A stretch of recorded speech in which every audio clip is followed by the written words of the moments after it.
असं आहे की देवजीचे जे माझे सगळे तरुण सहकारी आहेत सर्व पक्षात, त्यांचं थोडंसं माझ्यावर एक वेगळं प्रेम आहे. ते वरच्यावर कुठलाही कार्यक्रम असला तरी मी यावं असा त्यांचा आग्रह असतो आणि ते प्रेमाने बोलवत असतात. त्याच पद्धतीनं आता निवडणूक आहे.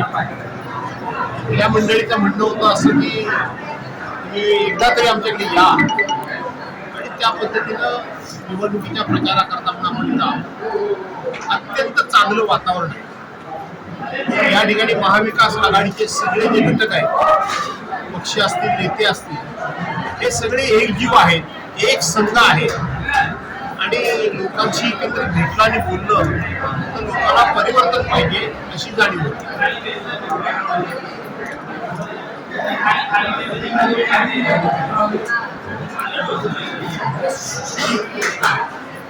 सर, मालवणमध्ये काय घडलं ते सगळ्यांनी बघितलेलं आहे. ते मालवणमध्ये निलेश राणेंवरती थोड्या वेळापूर्वी गुन्हा दाखल झालेला आहे. काय प्रतिक्रिया असेल? प्रतिक्रिया कोणाबद्दल द्यावी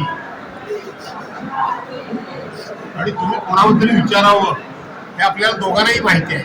चांगला प्रश्न विचारायचा. तर त्याच अनुषंगानं की निलेश राणेंना वहीचा पत्रा केला जातोय असा आरोप थेट नितीश राणेंनी केलेला आहे. वेगळ्या गोष्टीला वळण दिले जाते आणि बळीचा बकरा निलेश राणे बनताय असं त्यांचं म्हणणं आहे. मला ना सुख ना दुःख. बळीचा बकरा झाला आणि बकऱ्याचं पुढं काय झालं याचं मला ना सुख ना दुःख. सर, चिपळूणमध्ये ज्या पद्धतीनं मी माजी आमदारांच्या प्रचारासाठी पाहायला मिळतंय, काल अशा वेगवेगळ्या बातम्या आल्या. नेमकं काय तथ्य याच्यामध्ये आहे, काय सांगाल? समज आली का? तुम्हाला काही समज आली का? असं आहे की शेवटी मी एका पक्षाचा कार्यकर्ता आहे. मातोश्री म्हणजे शिवसेना प्रमुखांचं आणि आमच्या पक्षप्रमुखांचं निवासस्थान आहे. जर आम्ही काही चूक केली असेल आणि मातोश्रीवरून जर काय मला समज देण्यात आली असेल किंवा काही आणखी तर एक शिवसैनिक म्हणून त्या विषयावर भाष्य करणे योग्य नाही. सर, काय कळते की साधारणतः विनायक राऊत यांनी तुमच्यामध्ये गेल्या काही दिवसांमध्ये म्हणजे भेटायला देखील तुम्हाला ते येणार होते असं देखील म्हटलं जात होतं. काय नेमकं? मी एक छोटा माणूस आहे आणि माझी चूक आहे की मी माझ्यासारख्या छोट्या माणसाला एका मोठ्या माणसाला मला भेटायला यावं अशी मी अपेक्षा करणं चुकीचं आहे. सर, याच अनुषंगानं विनायक राऊत आणि भास्कर जाधव यांच्यामध्ये काही दुरी निर्माण झाली आहे का? असं नेमकं बोललं जाते, ही वस्तुस्थिती आहे का? आजच्या कार्यक्रमावर पण त्यांनी हजेरी लावलेली नाही आहे. मुळामध्ये अशा पद्धतीच्या दुह्या निर्माण होण्याकरता काहीतरी कारण असावं लागतं.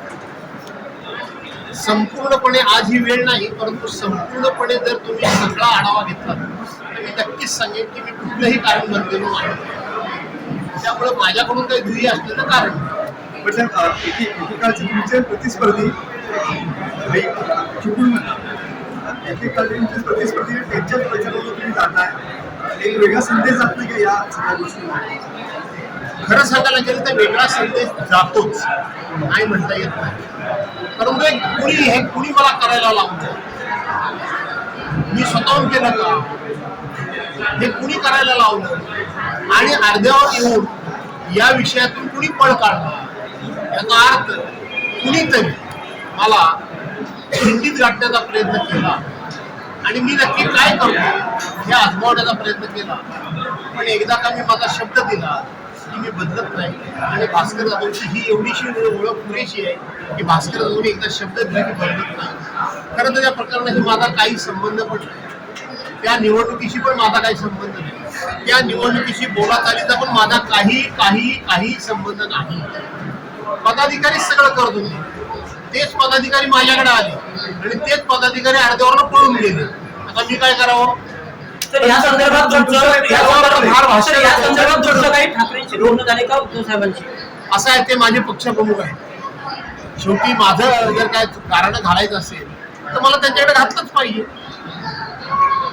त्यामुळं त्यांच्याशी कारण मला घालावंच लागलं, घातलंच पाहिजे. तुम्ही बोलणं झालं की नक्की झालं. साहेब, हिंदी पकडायचा रोग नेमका कोण आहे? हिंदी पकडायचा रोग नेमका कोण आहे? माझ्याकडे मला अक्कल पाहिजे होती की मी कोणावर विश्वास ठेवून ही चर्चा करतोय हे मला कळायला अक्कल पाहिजे होती. मी कितीही मला जरी सांगितलं तर मी त्याच्यात पडलोच नसतो तर मी खिंडीत अडकलो असतो का? त्यामुळे माझा रोग कोणावर नाही, माझा रोग माझ्यावरच आहे की मला स्वतःला अक्कल पाहिजे होती की मी ह्याच्यात पडायचं की नाही पडायचं. मी पडलो, पण असं खिंडीत मला पकडणं एवढं कोणाला सोपं नाही. ते तुमच्याच पक्षात तुम्हाला जागा दिला असं म्हणायचं की विश्वासघात झाला तुमच्या? अजिबात नाही, विश्वासघात पण नाही, दगा पण नाही. त्यांनी कदाचित माझी परीक्षा बघितली असेल.